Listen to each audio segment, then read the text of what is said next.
Well, it's Monday, July the 19th, the year of our Lord 2021.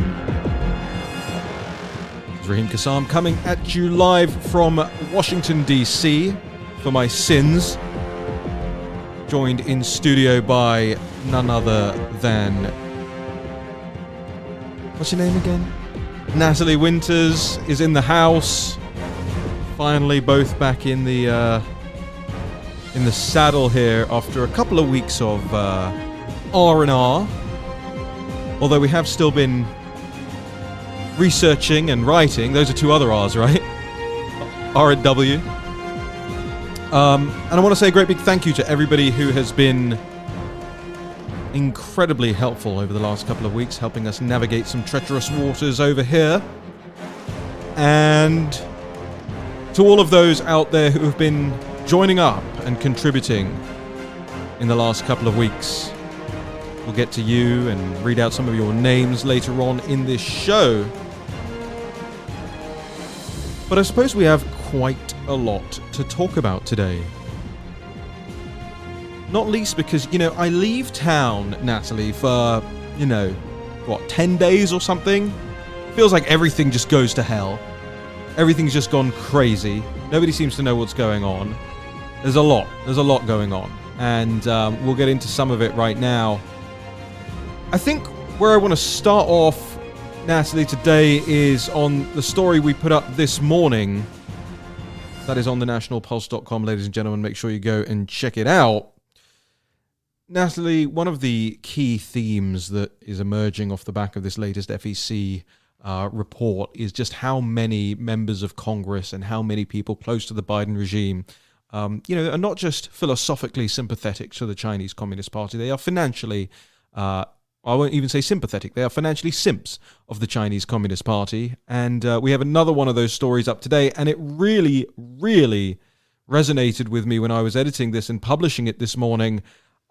This is a person who is not just on a number of different national security related committees, but is also a well-known protege of those bastions of morality, the Clintons. So Natalie, tell us about Congressman Josh Gottheimer. Yes, so Josh Gottheimer, in the words of the Clinton family, is, quote, something of a family member. And he's kind of a rising star, I would say, in Democratic politics. He's hailed as a kind of bipartisan type individual, a little more moderate. But his bank account, which you can see from his financial records, again, not Russian conspiracy, all available with, FEC database type filings, you can see that he has investments in at least 6 Chinese Communist Party linked entities. And I don't just mean linked lightly. One of the firms, which really stood out to me when I was reading through his, I think it's a 60-page financial disclosure, which tells you about all you need to know about this individual. But one of the firms is actually China Mobile.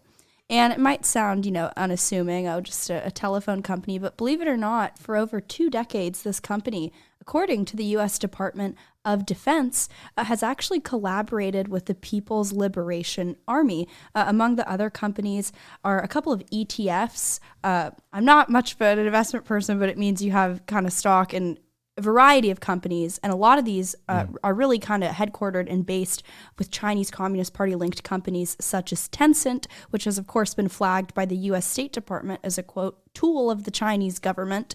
If you read the article, you can see some other pretty scary quotes, something that I would want none of my money or investments anything near.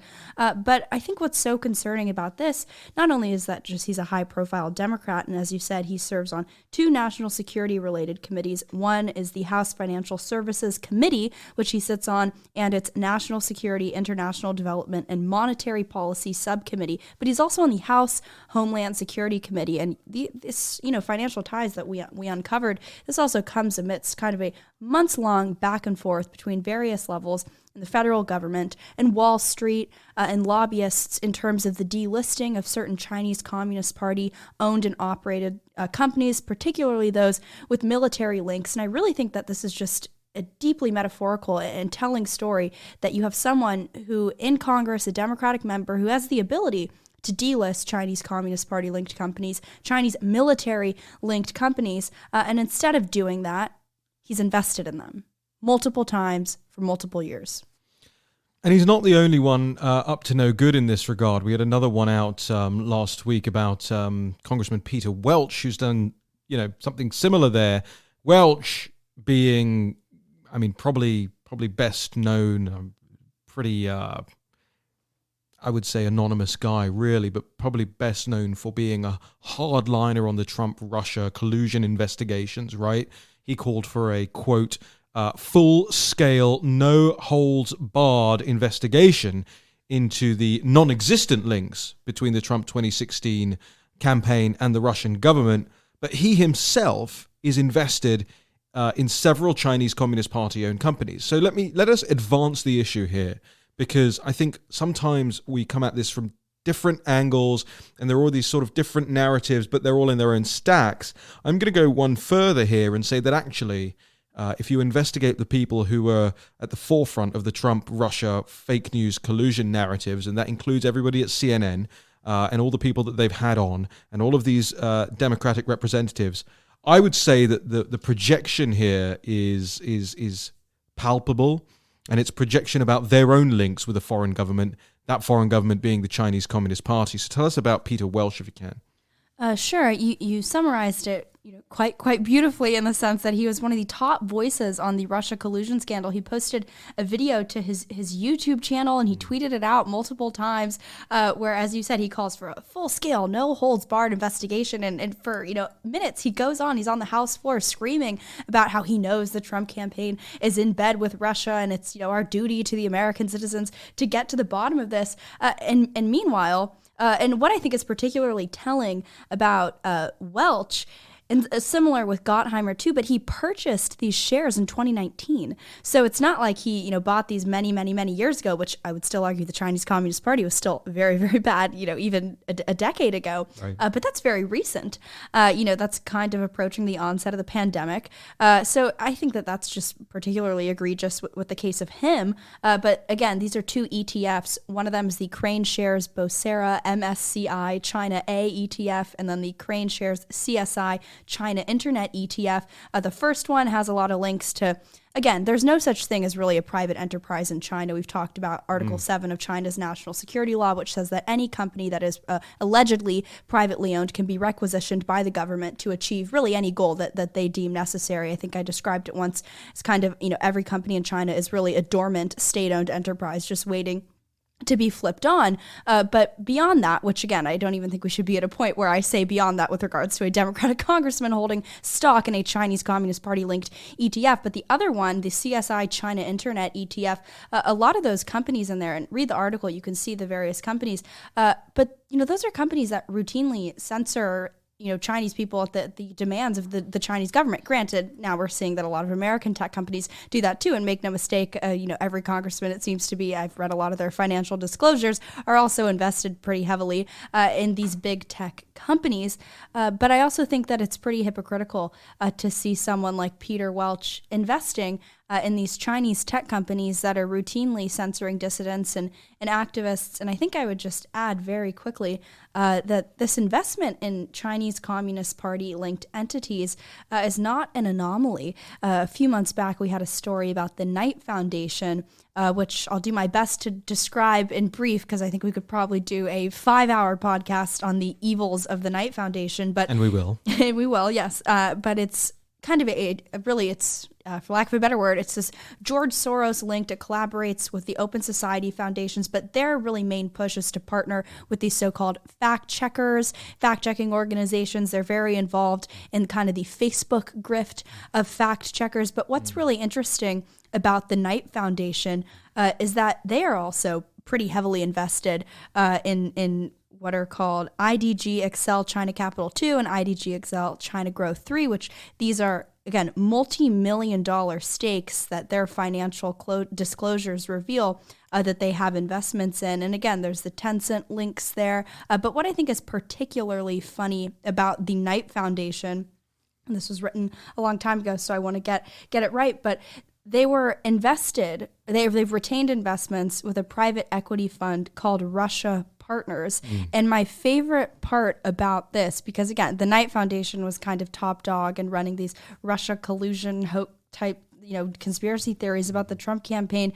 They actually praise Vladimir Putin on their website, and they talk about on the website for Russia Partners, they say they, quote, have established ties with many of today's business and government leaders in Russia. So you quite literally see, the top funding agency of fact checkers, along with multiple Democratic congressmen, and believe me, there'll be more on that, quite literally, being in bed with the Chinese Communist Party. I feel like we say that so much that we don't do it justice, but this is really, in your face, unequivocally. They have sizable financial stakes in Chinese Communist Party run investment firms. So I won't be holding my breath for those people to ban investment in them.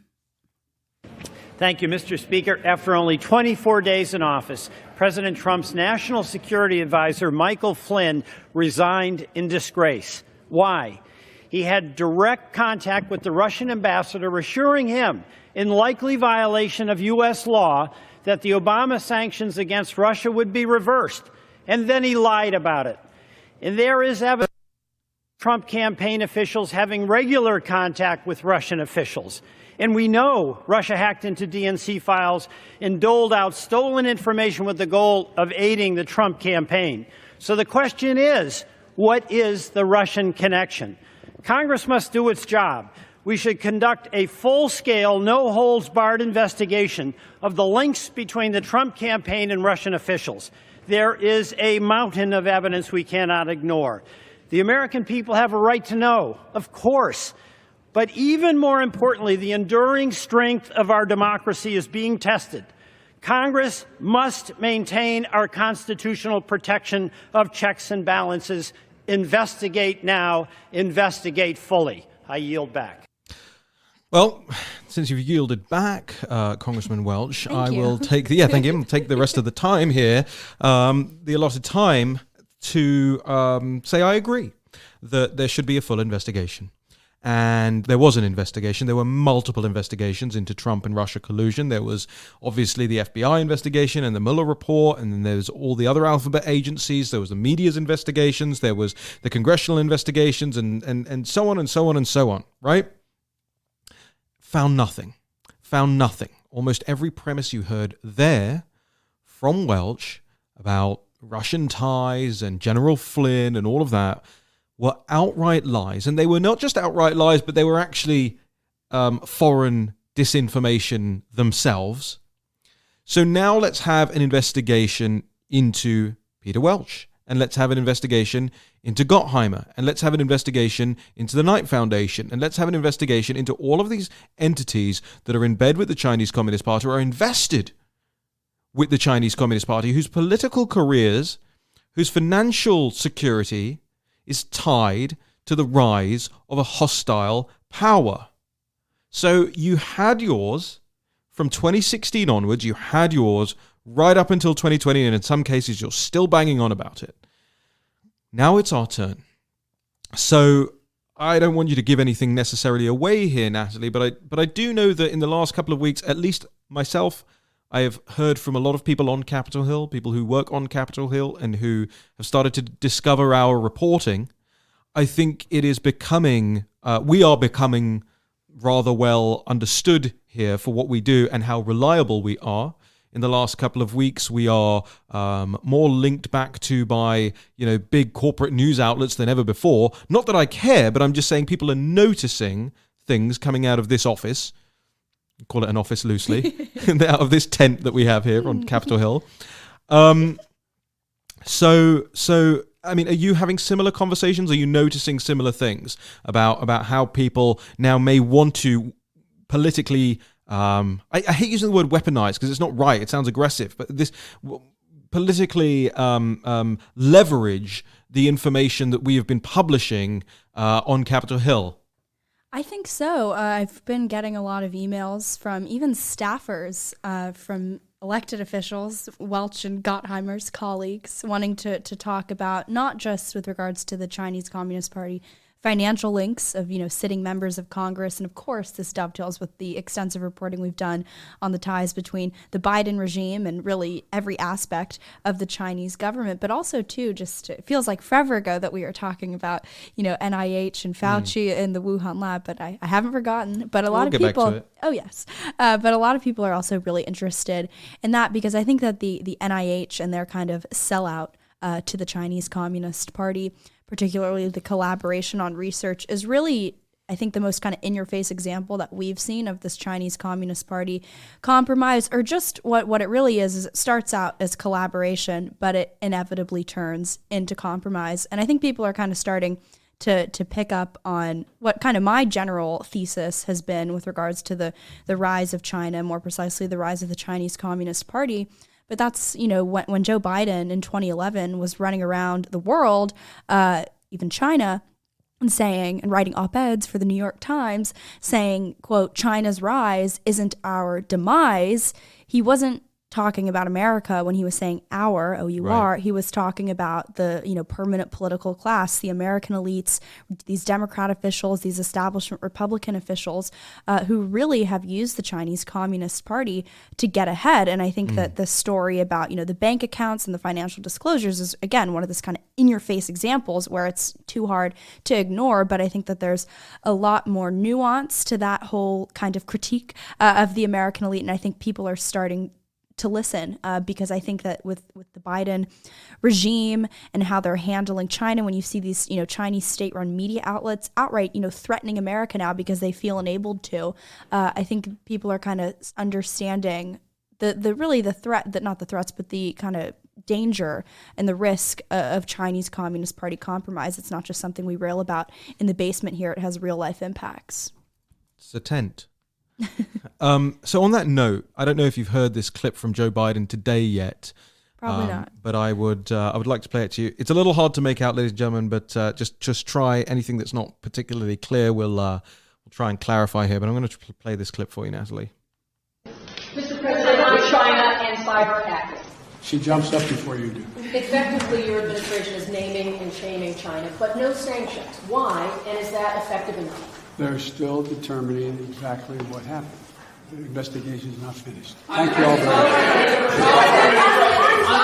I'm trying real quick. What is your understanding of the biggest difference between what they've done versus what Russia's done in terms of cyber hacking? That'd take a longer explanation. We have all the time in the world. Okay. No, we don't. I have to go see the King of Jordan. Just one quick follow-up on Well,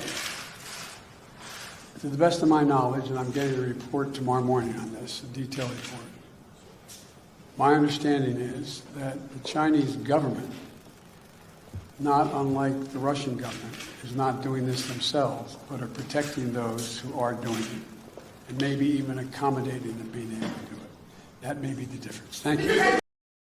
Well, there's an awful lot to unpack there because not only is that a particularly hypocritical approach to this issue, given how quickly everybody jumps to say Russian hackers and Russian collusion and Russian government and Vladimir Putin and all of that, but you did actually get some tough questions from the media there, which is a sea change, and it's a sea change that I think has been brought about by the skepticism from within the general public, and indeed from reporting like that of Natalie Winters into the links between the Biden regime and the CCP's regime. So let's just start there. He's asked very simply, you're pointing fingers at China for hacking attempts. Frankly, I think we're so far behind on this conversation because it's not just hacking attempts that we need to be concerned about. They're already in most American smartphones via things like TikTok, which, as we know, are PLA assets. They are in your social media apps. Writ large, even Silicon Valley ones. They're partners with Google. We know that Google is reading people's Google Docs now, by the way. No. Yeah, oh yeah. All those love letters you've been writing me, they know about all of them. And I don't know why you do it in Google Sheets instead of Docs. That's the weirdest thing about them. Like tallying up. No, look, they're in the apps on your smartphone, but they've also got fact checkers who work for TikTok our good old buddy Alan Duke, for Hi, example. Hello, Alan. Who are working for the Chinese Communist Party effectively via their organizations, who are also then working for Facebook. Then Jen Psaki goes on television and effectively brags that the Biden regime is lobbying for people to be removed from social media platforms.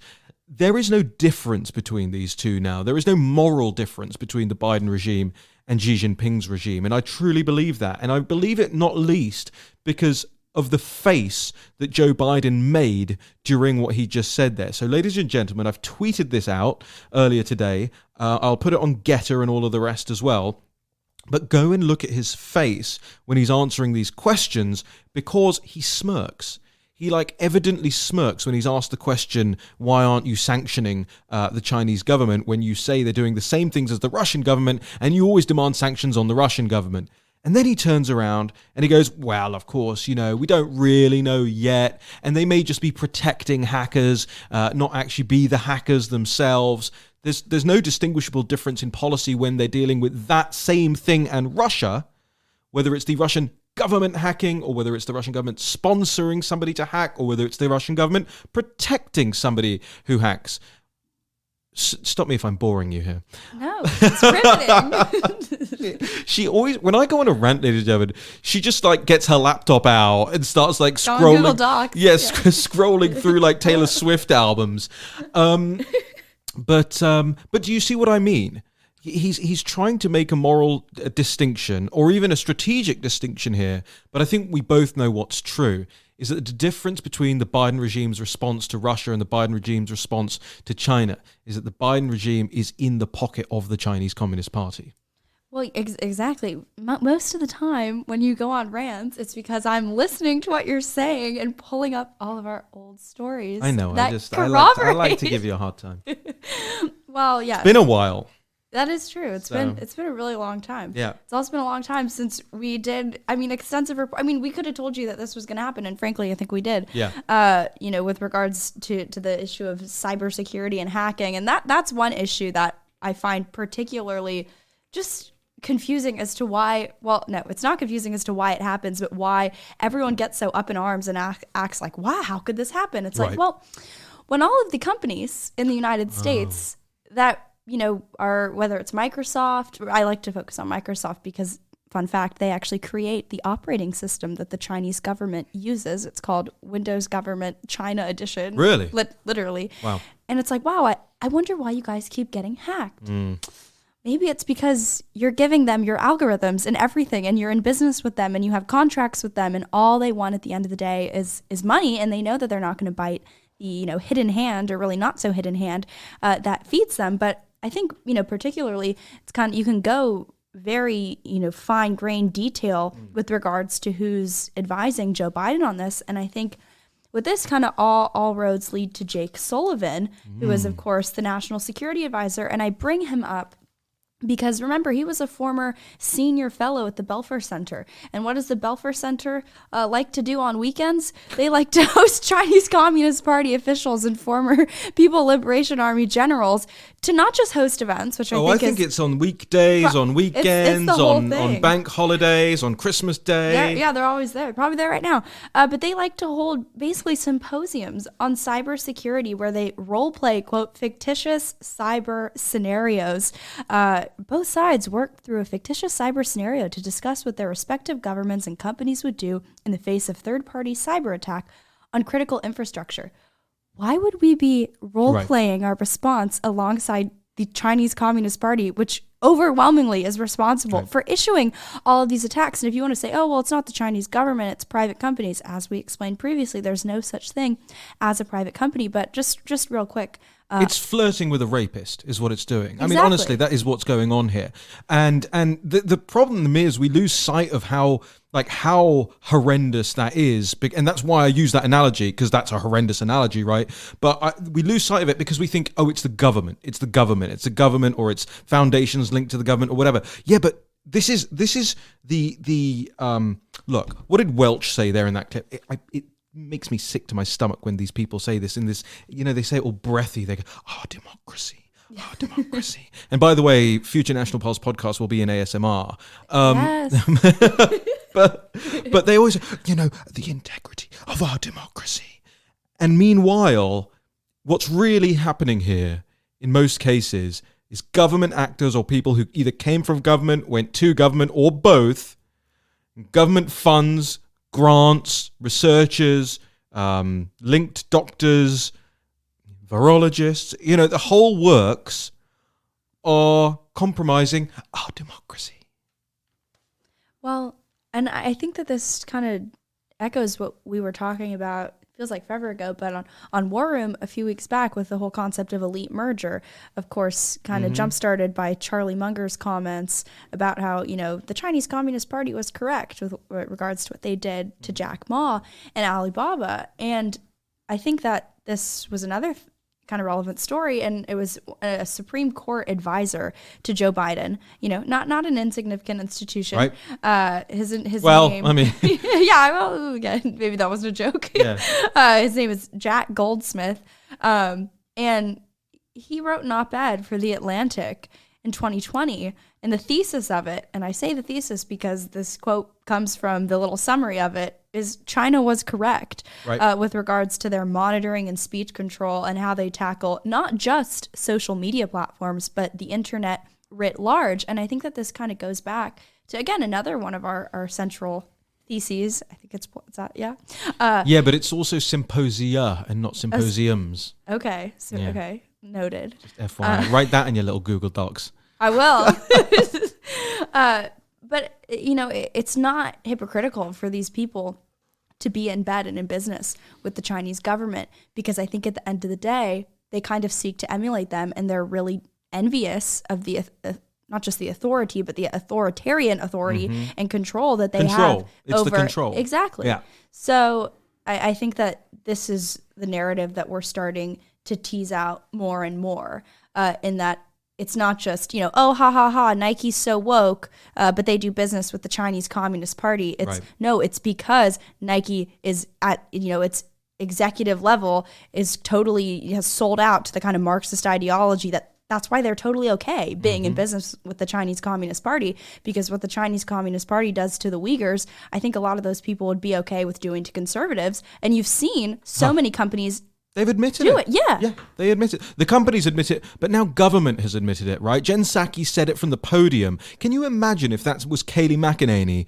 saying from the podium in the White House press briefing room that we would like to take social media posts down from Democrats whose opinions we don't like? I mean, there probably would have been another siege on the White House, right, as a result of that. And yet, one of my greatest frustrations is that conservatives up and down this country don't actually take to the streets to peacefully protest. They're doing it more and more, but they don't really do it with the organization and the force of the political left and how the political left does it. They don't have all the signs that have been made. It's often, more or less it's just, homemade signs and waving their flags and stuff. But there is, the left has this.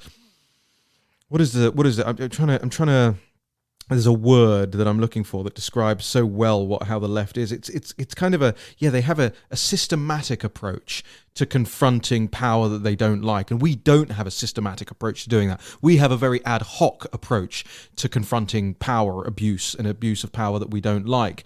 And you see in their language, you see in the brazenness of their bullshit, quite frankly, just how arrogant they are and how much they know that they can get away with this. And it takes me on to the very next point that we're going to bring up here. And that is, another story that may have just you may have skipped over it, but people are starting to realize that if you go back and you look through a lot of these people's backgrounds, if you go like you do, Natalie, and listen to what these people say in their own words, from their interviews and from their own statements, they get so bolshy behind the microphone when they know they're not going to be held to account, that they end up saying things like this.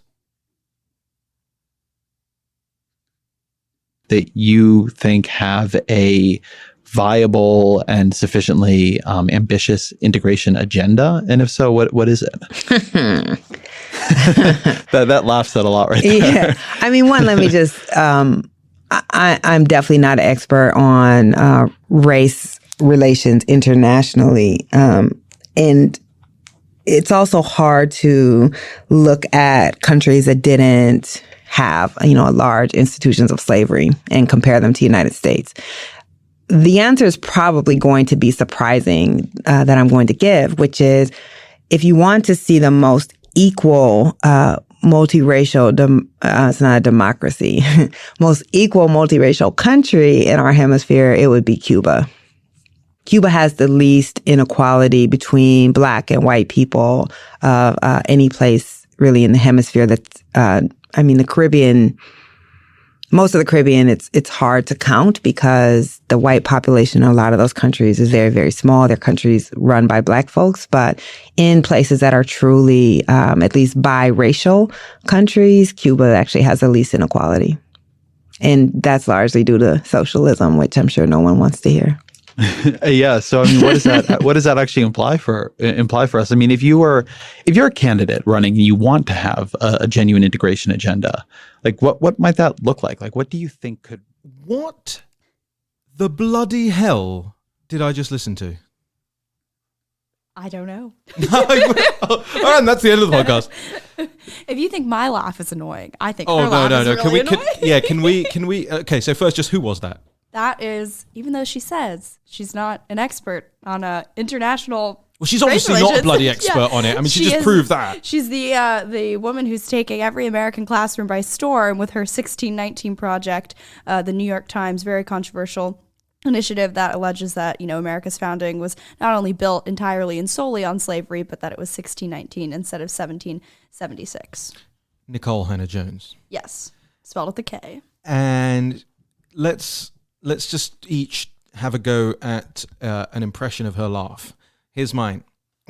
That was too good. It was good? That was really good. All right. You forfeiting? Yeah. All right, fine. I win. That was my impression. Nikole Hannah Jones, let's be very clear about what she said there. So this is from a Vox interview in 2019, which you've dug up.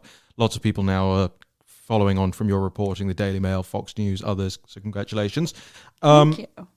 Cuba has the least inequality between Black and white people of any place really in the hemisphere, she says. That's her opening premise. That's easily poo-pooed. It has the least inequality because everybody has nothing, right? So it's very hard to have inequality when ain't nobody got shit, right? Exactly. Right. Yeah. And she does say to her credit, not that she knows she's saying this, but she does say that's largely due to socialism. Yeah. So now here's my based, yeah. Exactly. Let's get her on. I think these people are so, this is so low IQ. This is just a really embarrassing take. So you can kind of laugh at it, and then you realize this is the person who's in charge of changing classroom syllabus all around the country. But then I love this, the completely contrary line that she slides in there, which is, the Caribbean, most of the Caribbean, it's hard to count because the white population in a lot of those countries is very, very small. They're countries run by Black folks. Well, hold on. Then surely that means that there is massive inequality there, and she should be setting up shop there to combat that inequality and get more white people into government in the Caribbean. If she was honest about her motives, that's what she'd be doing. But no, effectively what she's done over the course of a paragraph there, 5 sentences, is told the world, I got to do this, how fucking stupid she is, and I'll put the explicit thing on the Apple podcast today, right? And since I'm doing it, how fucking stupid she is, right? She's also told the world how much of a racist she is. She's also told the world accidentally that socialism makes everybody have nothing. This is some of the most inane garbage I've ever heard in my life. I was going to say in my adult life, but that's not even true. Because even Rugrats was smarter than this, right? Even Blue's Clues was better as a kid. Even Playdays, for my British audience, if you remember, was better and smarter and more astute than this. This is top tier garbage. And this is the kind of thing that had people gone back and looked at her complete and utter BS from back in 2019, we may not be in the situation we're in with Nikole Hannah Jones in 2021. We may have been able to go, hang on. Listen to what crap this woman is speaking. Maybe we shouldn't let her anywhere near a classroom. Well, there's something that she said in 2008. Oh, God. Also, you're going to have a heart attack. Yeah, no, when I was listening, well, people have to understand I listen to a lot of videos and podcasts and old clips that people go on, and I never know what I'm going to hear, Right. And then every now and then, I bet you can't believe what you get to hear. Just imagine my response when I heard, or reaction when I heard that. And I think the best one ever was when Patrisse Cullors of Black Lives Matter was like, yeah, I love it when people compare me to Mao. That's awesome. I was like, am I dreaming? Did this just happen? Right. It's like these people, because again, there's not so much in this case, but when you watch them in settings that aren't hyper formal, or they're not giving some keynote address, they kind of let it slip their true intentions and their true motives, and that I think is relevant in 2008 because she wrote a piece titled "The Cuba We Don't Know." This was upon return from a sort of journalism fellowship visit to Cuba. It wasn't sponsored by the Cuban government. It wasn't a China-United States Exchange Foundation type trip, but nonetheless, it might as well should have been because the kind of narratives that she was pushing upon return really were, to call them what they were, praise of Cuba, praise of the Cuban government. And people should read the article. It's entitled "Unearthed 1619 Project Founder Praised Cuba's, quote, socialist accomplishments, counts education as, quote, cornerstone of revolution." And that second part, I think, gets to what I think, to me, the bigger takeaway from this article is, but she talks about how in Cuba, education was how they kind of accomplished their revolution. Again, her words, not mine. And I think that if you track what's happening now with regards to the school system, specifically 1619 Project, which I guess was kind of the gateway drug for, not the gateway drug for critical race theory, but it was kind of the precursor to people becoming aware of how this was a broader push to really remake the American education system to be, let's call it what it is, Marxist, and to indoctrinate children, not just, left-wing indoctrination, but outright Marxist indoctrination. She explains in this piece, they kind of look to Cuba as a model for doing that, whether it's, Biden advisors talking about how they view the Chinese Communist Party as a model for censorship, or Nikole Hannah Jones, who, laughs, oh, ha, ha, ha, socialism, talks about how Cuba is kind of a role model for education. These people will tell you who they are. We don't have to write opinion pieces about them because you just have to listen to their kind of equivalent of opinion pieces. So if they're telling us who they are, which they are, why are we not listening? Above my pay grade. Not getting another pay rise. No, you probably should.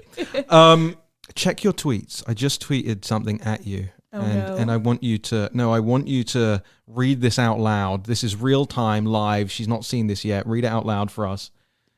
Yahoo News is citing the national. Let me restart. Yahoo News citing the National Pulse is a whole new reality I wasn't ready for. Did you see this? But it's Fox. I know it's Fox's copy on Yahoo News, but it's still there's still an editor at Yahoo News who has to choose to put that up, which is extraordinary. Well, thank you to whoever did that. Thank you for creating. And by the way, ladies and gentlemen, the reason I put that up there just now and made Natalie half read that on air. Read used loosely. Yeah, Reed is doing a lot of work in that sentence, just like Office. Exactly. The story is, Nikole Hannah Jones said Cuba is amongst most equal countries, and that's now running on Yahoo News exclusively because of Natalie Winter's research and reporting. And that brings me on to my next point, which is that if you want to support our work and get more news like that out there, it's really simple, and frankly, it's really cheap.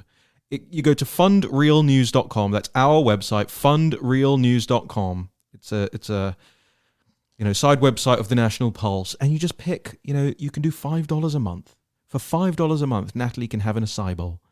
I love acai bowls, but no, it really is so true, and I think we love to sit here and not complain because we're justified, but about how we're doing the work that all these $1 million endowments should be funding all these institutions. Well, hold on. Why didn't Yahoo News have that story itself? Why didn't Fox News have that story itself? Don't Where's they have Breitbart, by the way? Teams? Right. We don't have a team. No. It's me and you. Yeah. I don't even really do. I just look at your copy and go, you spelt these 7 things wrong. No, and in the last, I would say month, my sense of time, it's 2 times speed, so it's a little off, but we've broken Black Lives Matter Right. saying that they like Mao, Black Lives Matter calling for the end of Israel, Right. Nikole Hannah Jones, this whole socialism thing, Yep. Google's links to EcoHealth Alliance, Yep. and the Wuhan lab, Yep. all of these stories that have been aggregated by outlets, that have Yep. distribution and whole teams that we could only dream of. And it's not to pat ourselves on the back, but it's, and it's not just honestly, sometimes I'm just talking about it to heckle them into doing it. Yeah, so you know? I think So at get this to point, work. they're not going to do it. So you might as well fund us. No, seriously. And fundrealnews.com is the website, and I'm incredibly grateful to everybody who has chipped in. I'm going to start reading some of the names out in just a second, but before we do that, Natalie, is there anything else you think we need to talk about today? Yes. Go on. How much time do I have? Whatever you want. I mean, it's your show. I'm just producing it at this point. By the way, I have to say, Uh-oh. you said on Twitter when a couple episodes back, I put in the title, "Feat Natalie Winters," and then you quote tweeted me and you were like, "You don't have to say featuring because you're a co-host." Yeah. But then you titled another episode and you put featuring Natalie Winters in the title. Well, so I'm always cognizant of giving you the requisite respect on the thing. Like, for instance, I was talking to somebody earlier on today about one of our speaking trips that we're going to be going out on, and I'll talk about that. I'll talk about that in a second as well. I think, in fact, let's talk about it now, just before we move on to the next topic. Relevant. It's relevant. Trips.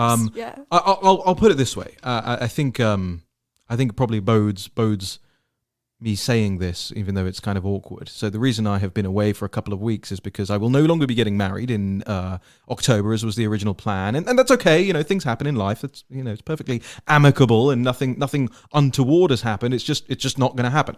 And so we are using this time instead to put together a tour, a national tour. We've had the benefit of lots of people inviting us to go and speak to their local groups. QSF. Confucius Institutes. Yeah. We'll be doing a tour of Beijing. We'll go into the Belfer Center. No, but I mean, it's been really amazing to see how many people want us to go and talk to their groups. And so that's what we're going to be doing over the next couple of months, getting out of this hellhole that is Washington, D.C. and coming to a town near you. So that's very exciting, and keep an eye out on our social media feeds for links to these events and things that we're going to be doing over the next couple of months, and probably longer as well. And I think one of the things that is really important off the back of all of that, I was talking to somebody who I was arranging an event up in Oregon with today, and he was saying, do we want to put Natalie on the bill, or do we want her to be like a surprise feature of this event and all of that? And I said, no, look, it's probably best to have like both of us on the headline. I don't think it's fair to just have like, Raheem Kassam speaks to this audience. And by the way, here's my little munchkin who's come along with me. So, my little dwarf, I just put you on the I'm not short. Sit you on the stage. Well, you're like Fine. an inch shorter than me. I'll wear my Gucci wedges and I'll be taller than you. Well, what if I wear my Gucci wedges? All right. So that's what we're going to be doing, and I'm excited about it. Anything to add on to that? Yes. Go on. I hope you I might. will be in Tennessee Yeah. on July 28th Yeah. in Loudon. Okay. So you should come. I have you should come. Is there a link? Yeah, go to my Twitter and you'll find. Is it on your Getter as well? It actually is. Well, there you and go. it's on my Facebook. And your Facebook. And it's on my Instagram. Okay. Well, there you go. We're going to be looking Full for spectrum dominance. I will retweet that right now so that people But can see it on all sorts of. speaking of trips, Oh, what? Hold on. can we talk about the National Urban League? Oh, I don't even know what this is. You've broken a story without me. Okay, this definitely warrants a longer story. There's a podcast, but I'll tease it very briefly. Well, hang on. Okay, Yes. well, wait. Do we want to do that now? Because it probably needs quite a lot. Or do we want to tease Alan Duke? Oh, Because it's only one or the other. this is like the hardest decision I've ever had. Okay, we can tease Alan Duke because that's time. I think let's sensitive. save the thing for the next podcast. But critical race theory, CCP, Oh, for sure. it's amazing. For sure. Read the story. But yes, we'll do that. So, I guess it was, what was it, 2.5 weeks ago now that the The day that changed the world forever. the inimitable Alan Duke only in the sense that nobody would want to imitate him, came onto the war room. And credit to him for doing so, and credit to him for big credit. I think taking that his was very lumps cool. on repeat over multiple segments, right? But you said something on air. Oh, no. You said something on air, and he took umbrage with it. And, you know, there was a lot of sort of crosstalk in that moment. And so I wanted to make sure that we got a chance to clarify this. So he says, Alan Duke, who is the editor-in-chief of the CCP-linked fact-checker called Lead Stories. The Now, admittedly CCP link. Right. We can add that now. TikTok, they have a huge contract with Facebook. ByteDance. They are kind of half based in Belgium. I mean, this is one of the weirdest operations I've ever heard of. They've got a website that was built in 1995 on GeoCities. You don't even know what that is. Yeah, no. Homestead? No. No. And you said that they employ Democrats. And he did not like that. And he's like, well, that ain't true. That's my impression of Alan Duke. That's pretty good. Yeah. Is it true? Yes, Alan. Prove it. Please. It's true. This is the one thing that it's not even National Pulse conspiracy. Just go to Effie. Wait, hold on. As if there is National Pulse conspiracy. I mean, well, like, we do run a lot of alien stuff lately. Yeah, no, that is very true. But Alan, I think you're a nice guy. And I don't think that's true, by the way. Well, besides the fact that you threatened to come visit me and my family in California, yeah. I don't know. Apart from that, you're a nice guy. No, I think. Okay, I will. Yes. Anyways, go on. FEC.gov, the Federal Election Commission. You have an individual who works for you. Her name is Alexis Therese Cook. We're gonna go with that. TERESZCUK. She is a fact checker for you. Again, let me remind you. I think that's Tereshuk. Tereshuk. Okay, we'll go with that. Yeah. Let me remind you. Alan Duke's thesis is that, quote, like, I do not employ Democratic donors. He tweeted that at you. He did? Okay. When you put her name into FEC.gov. But it's not a common name. It's not a common name, and you can see that she used to work for Radar Online, which her bio says. Yep, so same person. So I'm willing to stick my neck out if there is another Alexis Tereshuk, whatever, who also works for Radar Online in the same years that she says she did on her bio, who has donated 4 times to Democrats, including Hillary twice. We also have an Act Blue and another 2 Democratic congressmen. And I would also add, Alan, that Perry Sanders, who, again, you allege... That's his chairman of his organization. Is who you say he's not political. He just hates hypocrisy, which I point out that your organization won an award for COVID-19 fact-checking. Yep. But okay, besides the point, he's donated 11 times. Again, this is FEC.gov. All of them have gone to Democrats, including 2 to Joe Biden, 3 to Hillary Clinton, and 2 to Obama, and then other random Democratic candidates. And just for the last time, you say John Suthers, who was a candidate for mayor down in Colorado. You say Perry Sanders, though you don't provide any evidence, that Perry Sanders once donated to him. Yep. But first of all, it wasn't even a partisan race, so that's impossible. But I'm going to go even a step further than that, because this individual is barely Republican, if even. Quote, John Suthers. Yep. I did not support Trump in the primary. No questions about it. The president and I have a whole different view towards government. Let me just put it that way. So, Alan, even if we take you using the term Republican, which again, there's a lot of distinction in that term, right? I wouldn't say just because you employ a former Mitt Romney staffer that you're going to be fair to Donald Trump on your website. No matter what meaning you attribute to the word Republican, you have no one who is affiliated from what we can tell and from what you have shown us on your staff. And if you want to get into our other smoking gun, I'm happy to bring that up too. What do you think? Do you think we should save it, or do you think we should... what do you think? Let's save it. I think we should save it. Let's say it. Give people a reason to tune into the war room. It's all archived, so we could bring it up, but I don't think... But let's give people a reason to tune into the war room on Tuesday. See the graphics I made. And we'll cover it. We'll cover it on here again later in the week as well. All right. Well, I think, I kind of even want to try and push back against that, but you can't. When you have this person who has tweeted so many things at Democrats, who has donated to Democrats, and then Alan Duke goes on national television and says my staff aren't Democrats and they're not Democrat donors. That is the fact checker of Facebook lying. And I think here's what we have to do at this point, because he is lying so brazenly. I think we have to package that up, send it to Facebook PR for comment, because you can't have, like, all of our like fun with Alan Duke aside, right? You simply cannot have a Facebook fact checker going up and just lying wantonly on national. I understand that he can abuse his position over there because that's kind of what they pay him to do. But you can't go on national television and lie like that and remain in a job that requires, being a fact checker, if such a thing can even exist, requires you to be untouchably honest. Just completely and totally, people should know your waist size if you claim to be a completely transparent fact checker. And Alan Duke has proved himself now time and time again, while he is more than willing to be smacked around by a girl on national television. Sorry, a lady on national television. No, girl makes it sound better. Okay. Well, I thought so, but people get sensitive about that stuff. Yeah, a child on national television. It still doesn't excuse you for lying, and that's what he's seems to be what he's actually like. I say best at. He's worst at, but like he does that more than anything else, right? Like that seems to be his thing, is to go out there and lie. And hopefully we'll get another chance to hold him to account. I hope so too.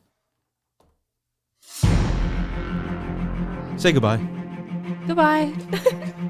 And that brings us to the end. That was the weirdest. But I want to thank everybody who has been contributing and supporting Real News over the past couple of weeks. Like Susan and William and Lisa and Jerry, and Cynthia, Robert, Maureen, Nancy, Ronnie, Ronald, Laurie, Amy, Andrew, Todd, Gina, Debbie, April, Donald, Shannon, Tyler, Bernie, Carlene, Farhad, Elizabeth, Christopher, Michael, KD, Christopher again, Scott, Gregory, John, Connie, Catherine, Davidson, Robert, Frank, Catherine, Ruth, Jim, Karen, Christina, Carrie, Linda, David, Don, Danny, Matthew, Mark, Gordon, Valerie, Thomas, Beatrice, Joshua, Susan, Kimberly, Patricia, George, Donna, Ginger, and Brad. Thank you so much for your support. fundrealnews.com, and make sure that you are subscribed. Go on our website, subscribe to our newsletter. Go on your podcast platform of choice and subscribe and share this show with somebody else. And guess what? Go on another podcast platform and subscribe on there as well. I always say you never know which one we're going to get kicked off next. So make sure you've got a backup. And happy Monday. We'll be back again later on this week. And I'm going to be packing all this equipment up so that we can take it on our travels when we do podcasts from the road. Oh, I've got stuff to tell you I haven't told you yet, Natalie. Stick around. We'll be back in a couple of days. Have a great day.